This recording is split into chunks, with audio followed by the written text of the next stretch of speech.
예수소망교회 주일 예배 말씀입니다. 요한복음 17장 1절에서 5절까지의 말씀으로 예수님이 구한 영광과 권세라는 제목으로 말씀드리겠습니다. 오늘 말씀은 예수님이 십자가의 고난을 이제 하루 앞두고 마가의 다락방에서 고별 설교를 마치신 다음에 하나님께 드린 기도의 내용입니다. 이 기도의 내용은 우리가 보통 부르기를 예수님의 대제사장적 기도라고 불리웁니다. 이렇게 불리우는 이유는 그 종교개혁 시대의 루터교 신학자인 데이비드 최이트러스라는 사람이 최초로 붙인 명칭인데, 왜냐하면 이 기도가 예수님이 십자가를 목전에 앞두고 인류의 구속의 희생 제물로 자신을 드리고자 하는 헌신의 기도라는 점에서 이렇게 명칭을 붙인 것입니다. 그리고 이제 남겨져서 핍박을 받아야 되는 제자들, 또 미래의 모든 그 세대들의 성도들을 위한 중보기도라는 점에서 이 신학자는 이렇게 예수님의 대제사장적 기도라고 명칭을 붙인 것입니다.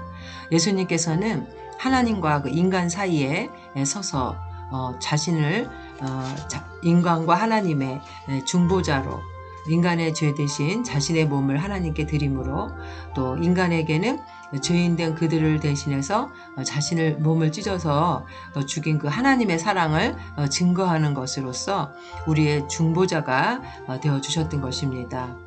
우리 예수님의 이 마지막 기도는 성경에 기록된 예수님의 기도 중에서 가장 긴 것으로, 여기 예수님의 12제자 중에서 가룟 유다를 제외한 11제자들이 함께 있어서 그 기도의 내용을 다 들을 수 있는 그런 상황에서 하신 기도였습니다.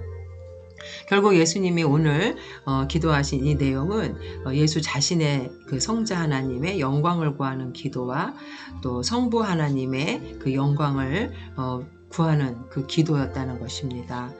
예수님의 영광과 하나님의 영광은 따로 떼어놓고 우리가 생각할 수가 없습니다. 예수님과 하나님과 성령은 삼위일체의 같은 하나님이시기 때문입니다. 예수님은 이 십자가의 고난을 통해서 하나님께서 맡기신 구속의 사역을 완성하게 되는 것이고, 또 그것이 결국은 하나님을 영화롭게 하는 동시에 자신이 제2의 2위 하나님으로서 창세 전부터 성부 하나님과 함께 누리던 영광으로 다시 되돌아가는 그 영광을 하셨던 것입니다.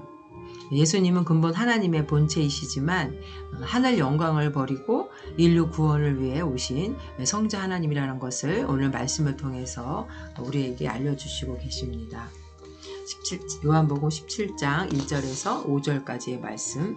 예수께서 이 말씀을 하시고 눈을 들어 하늘을 우러러 이르시되 아버지여 때가 이르렀사오니 아들을 영화롭게 하사 아들로 아버지를 영화롭게 하게 하옵소서. 아버지께서 아들에게 주신 모든 사람에게 영생을 주게 하시려고 만민을 다스리는 권세를 아들에게 주셨음이로소이다. 영생은 그 유일하신 참 하나님과 그가 보내신 자 예수 그리스도를 아는 것이니이다. 아버지께서 내게 하라고 주신 일을 내가 이루어 아버지를 이 세상에서 영화롭게 하였사오니 아버지여 창세전에 내가 아버지와 함께 가졌던 영화로서 지금도 아버지와 함께 나를 영화롭게 하옵소서. 결국 예수님의 이 대제사장적인 기도는 예수님의 인간적인 그 고뇌와 갈등의 내용이 아니고 십자가를 넘어 십자가를 통해서 우리 인류를 구원하시려는 기쁨과 소망을 바라보시면서 드리는 기도였다는 것입니다. 예수님이 하나님께 간구한 자신을 영화롭게 해달라는 기도는 결국 십자가의 고난을 통해서 하나님을 온 인류의 구원자요 창조주이시라는 것을 증거하고 또 하나님께 영광을 돌리기 위함이었습니다. 그리고 예수님이 하나님께서 받으신 그 권세는 우리 믿는 자에게 영생을 주기 위한 것이었습니다. 이처럼 예수님이 영광을 받으시려는 목적은 바로 죄인된 우리에게 영원한 생명을 주기 위해서 영광을 받으시는 것이고, 그 영광이란 바로 십자가의 고난이었던 것이죠. 오늘 예수님이 드린 이 중보의 기도를 통해서 우리가 깨달아야 될 것이 무엇일까요? 첫째는 예수님의 이 세상에서, 이 땅에서의 지상의 사역은 오직 하나님의 뜻을 이루어 드리는 것이었다는 것입니다. 1절과 2절 말씀에 예수님이 하나님을 영화롭게 하기 위해서 자신을 영화롭게 해달라고 했는데, 결국 이 영화롭게 한다는 것, 자신의 그 영광을 통해서 하나님의 영광을 드러내시려는 거였다는 것입니다. 우리가 하나님이 예수님을 영화롭게 하는 그 방법이 바로 십자가의 죽음이었는데, 이 십자가의 죽음은 수치와 저주를 의미합니다. 근데 그것이 어떻게 예수를 영화롭게 한다고 할 수 있겠습니까? 그러나 이 십자가를 통해서 죄와 사망의 권세에서 신음하는 자들이 새 생명을 얻게 되는 것, 이것이 바로 하나님께 영광을 돌리는 거였다는 것이죠. 로마서 8장 1절에서 보면 2절에 그러므로 이제 그리스도 예수 안에 있는 자에게는 결코 정죄함이 없나니 이는 그리스도 예수 안에 있는 생명의 성령의 법이 죄와 사망의 법에서 너를 해방하였습니다. 예수님은 자신의 이 십자가의 고난을 통해서 결국 하나님께 영광을 올려드렸고, 결국 그는 예수님 하나님께 권세를 받아 부활 승천하셔서 만유를 통치할 수 있게 되었다는 것이죠. 빌립보서 2장 8절에서도 9절 보면 사람의 모양으로 나타나서 자기를 낮추시고 죽기까지 복종하셨으니 그 십자가에 죽으심이라. 이러므로 하나님이 그를 지극히 높여 모든 이름 위에 뛰어난 이름을 주사 하늘에 있는 자들과 땅에 있는 자들과 땅 아래에 있는 자들로 모든 무릎을 예수의 이름에 꿇게 하시고 모든 입으로 예수 그리스도를 주라 시인하여 하나님 아버지께 영광을 돌리게 하셨느니라. 결국 예수님이 영화롭게 된다는 것은 이제 결과적으로 하나님 아버지를 영화롭게 하는 것이 되는 것이죠.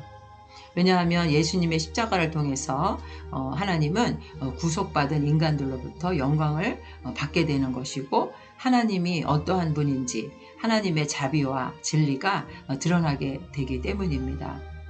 주님은 이 땅에 오셔서 인간의 몸을 입고 오시고 또 각종 사역, 병자를 고치시고 말씀을 가르쳐 주시고 십자가의 고난을 이루기까지 어느 것 하나라도 예수님 자기 뜻에 따라서 좌우되거나 결정된 것이 없습니다. 오직 하나님의 뜻을 이루기 위한 것이었습니다. 요한복음 5장 30절에 보면 내가 아무것도 스스로 할 수 없노라. 듣는 대로 심판하노니 나는 나의 뜻대로 하려 하지 않고 나를 보내신 이의 뜻대로 하려 함으로 내 심판은 의로우니라. 자신의 영광을 통해서 아버지 하나님의 영광이 드러나기를 원하셨습니다. 결국 자신의 영광이란 때가 이름에 십자가에서 죽으시고 고난받으시고 부활하시는 것을 말씀하십니다.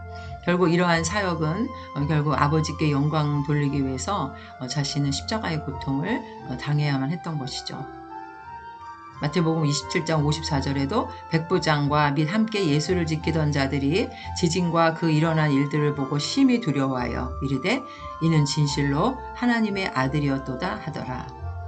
결국 그 예수님의 영광이라는 것은 십자가의 고난을 통해서 우리에게 영생을 주기 위한 것이었습니다.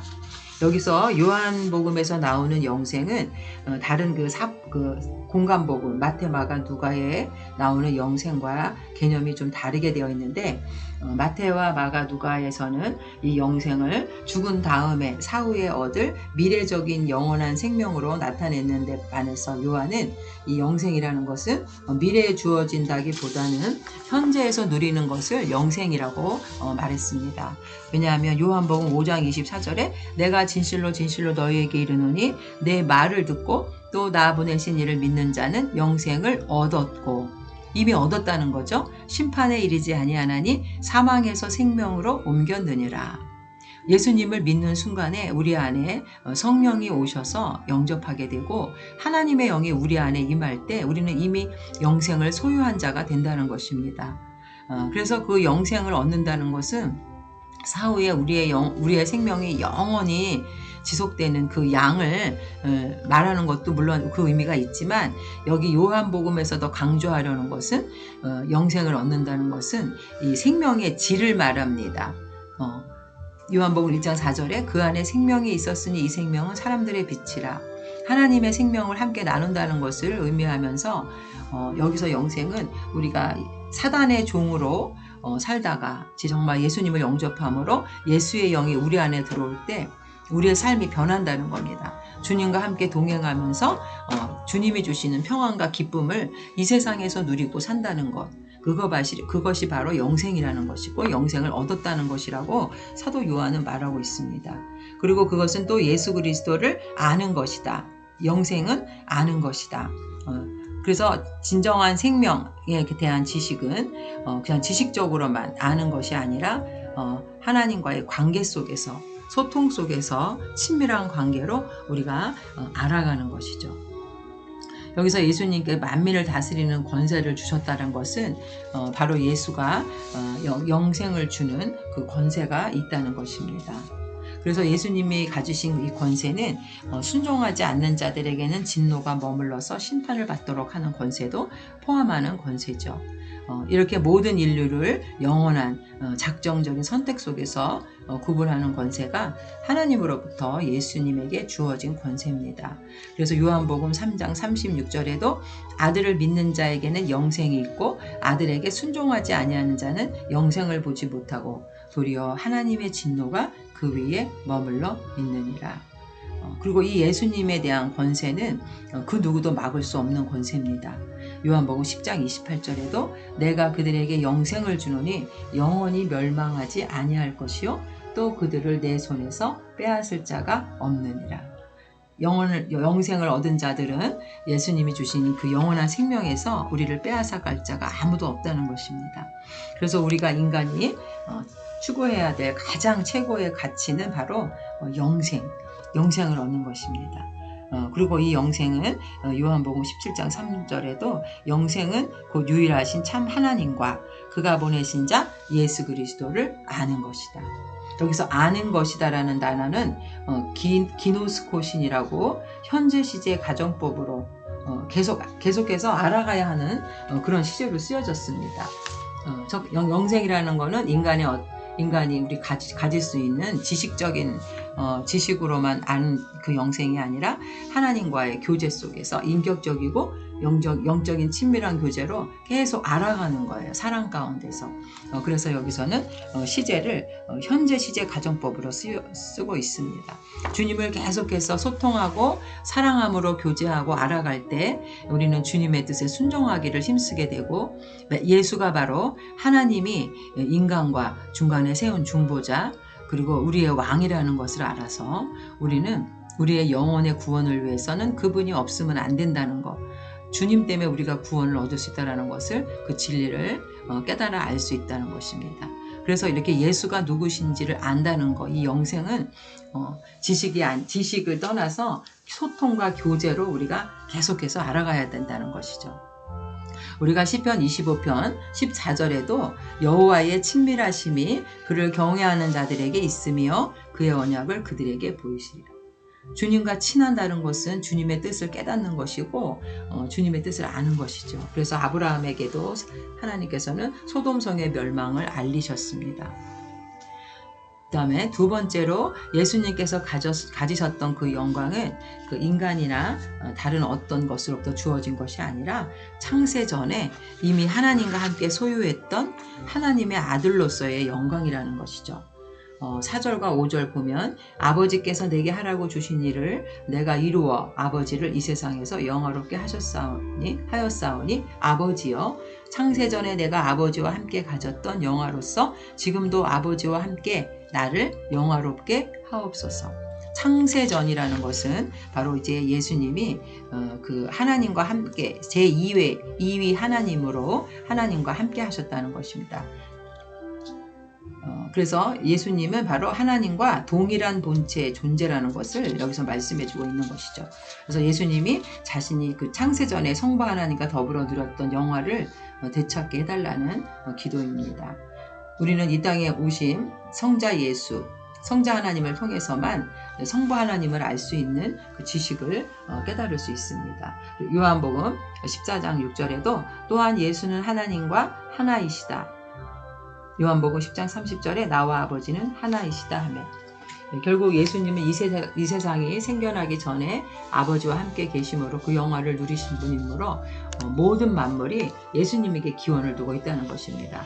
그래서 요한복음 1장 1절에 태초에 말씀이 계시니라. 이 말씀이 하나님과 함께 계셨으니 이 말씀은 곧 하나님이시라. 그가 태초에 하나님과 함께 계셨고 만물이 그로 말미암아 지은 바 되었으니 지은 것이 하나도 그가 없이는 된 것이 없느니라.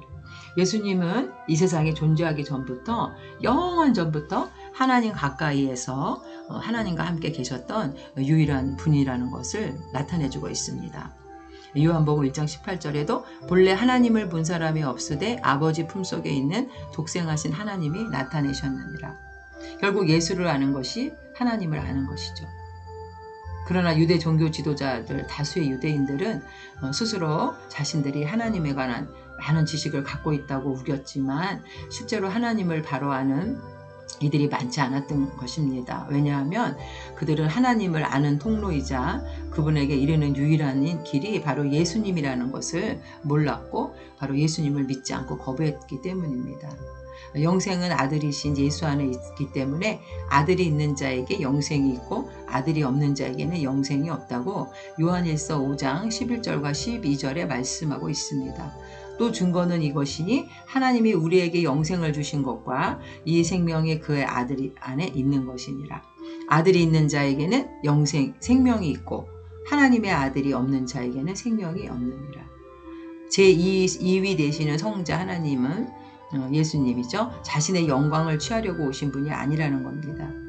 자신을 그 영화롭게 한다는 것은 결국 십자가의 죽음과 고난을 말하는 것이었고 그러면서 하나님의 뜻을 온전히 이루어 하나님을 영화롭게 하는 것이 그분의 이 세상에 오신 목적이었습니다.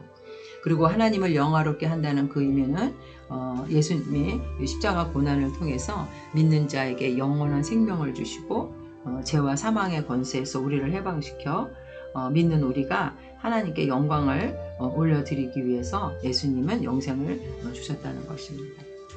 예수님이 이처럼 자신의 그 영화, 하나님의 영화, 이 또 권세를 구한 것은 모두가 우리의 죄인된 우리를 영원한 지옥의 형벌에서 구원하시기 위한 것이었음을 오늘 말씀을 통해서 우리는 깨닫게 됩니다.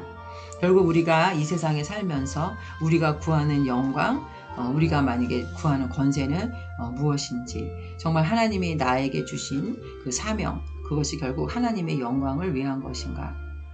또 우리의 삶이 주님을 영광을 위해 살아갈 때 우리에게 오는 고난, 박해가 있을지라도 우리는 그 고난을 통해서 하나님께 영광을 돌리는 그런 삶을 살아갈 수 있을까 생각해 보았으면 좋겠습니다. 우리가 히브리서 11장 24절에 보면 믿음으로 모세는 장성하여 바로의 공주의 아들이라 칭함을 받기를 거절하고 도리어 하나님의 백성과 함께 고난받기를 잠시 죄악의 날을 누리는 것보다 더 좋아하고 그리스도를 위하여 받는 수모를 애굽의 모든 보화보다 더 큰 재물로 여겼으니 이는 상주심을 바라봅니다.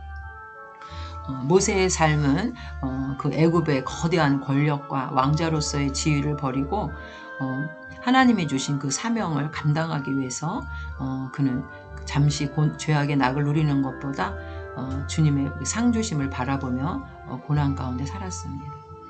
결국 예수님의 삶을 통해서도 우리가 깨달아야 될 것은 이 땅에서의 고난도 결국 그것이 하나님의 영광이라면은 우리가 그것을 감당해야 된다는 것이죠. 우리가 그 고난을 통과하지 못하는 것은 내 안에 욕심과 이기심이 있기 때문에 그렇다는 것이죠. 갈라디아서 5장 24절에도 그리스도 예수의 사람들은 육체와 함께 그 정욕과 탐심을 십자가에 못 박아니. 내 안에 있는 이 죄성을 우리가 끊임없이 못 박지 않으면 우리는 주님이 원하는 그 사명의 길을 갈 수도 없고 완성할 수도 없습니다. 고린도전서 15장 25절에도 하나님의 어리석음이 사람보다 지혜롭고 하나님의 약하심이 사람보다 강하니라. 우리를 이 땅에 보내주신 그 하나님의 섭리와 계획을 우리는 다 따르며 순종해야 될 줄로 믿습니다. 사도 바울은 주님이 주신 그 모든 것들, 예수님을 아는 지식을 위해서 세상의 모든 것을 배설물로 여겼다고 그는 말씀하고 있습니다. 예수님이 겟세마네에서 아버지여 내 뜻대로 하지 마시고 즉 하나님의 뜻대로 해달라고 겟세마네 십자가를 앞두고 드린 기도처럼 우리는 하나님의 나라와 그의 의를 먼저 구하는 그런 기도를 올려드려야 될 줄로 믿습니다. 예수님께서는 결국 하나님의 영광을 이루기 위해서 이 땅에 오셨고 그 하나님의 뜻은 바로 우리 인류의 죄를 구원하시는 십자가의 사역이셨습니다. 그래서 또 하나님께서는 예수님에게 권세를 주시고 그 권세를 가지고 모든 하나님이 주신 인류를 구원하는 데 사용하셔서 영원한 생명을 주셨습니다. 우리는 예수님을 통해서만이 하나님을 깨닫게 되고 하나님께로 가는 길은 바로 예수님이 누구이신지를 우리가 분명히 알아야 한다는 것입니다. 요한복음 14장 6절에도 내가 길이요 진리요 생명이니 나로 말미암지 않고는 아버지께로 올 자가 없다고 말씀하셨기 때문입니다. 마지막 5절에서도 예수님께서 하나님에게 그 드린 기도는 하나님 아버지여 창세전에 내가 아버지와 함께 가졌던 영화로서 지금도라는 것은 계속해서 반복해 주시고 강조하는 겁니다. 1절에 아들을 영화롭게 하사 아들로 아버지를 영화롭게 하옵소서. 1절의 내용을 계속 강조하면서 5절에서도 아버지의 영광, 자신의 영광을 위해서 강구하는 그 예수님은 결국 그 영화롭게 하는 그 목적이 죄인된 우리를 구원하시기 위한 것이었다는 것을 우리는 깨닫게 됩니다. 오늘도 우리는 디모데전서 6장 7절부터 우리가 세상에 아무것도 가지고 온 것이 없음에 또한 아무것도 가지고 가지 못하리니 우리가 먹을 것과 입을 것이 있은즉 족한 줄로 알 것이니라. 부하려 하는 자들은 시험과 올무와 여러 가지 어리석고 해로운 욕심에 떨어지나니 그 사람으로 파멸과 멸망에 빠지게 하는 것이라. 돈을 사랑함이 일만하게 뿌리가 되나니 이것을 탐내는 자들은 미혹을 받아 믿음에서 떠나 많은 근심으로써 자기를 찔렀도다. 결국 예수님의 이 기도는 십자가를 앞두고 오직 하나님의 영광과 죄인에게 영생을 주시려는 간절한 기도였습니다. 하나님의 본체였지만 하늘 영광을 버리고 고난을 통해 영화롭게 되신 주님은 자신의 영광과 권세가 결국 하나님의 뜻을 이루고 죄인에게 영광과 생명을 주기 위한 것을 우리가 깨달으면서 우리가 세상에서 구하는 기도의 내용은 어떤 것인지 나의 욕심을 위한 것만은 아니었는지 이 시간에 한번 우리가 회개하면서 우리에게 영생을 주신 주님과 동행하며 하나님의 뜻을 이루고 하나님을 영화롭게 하는 삶을 살도록 간구하는 주님의 백성들이 되시기를 주님의 이름으로 축원드립니다. 아멘.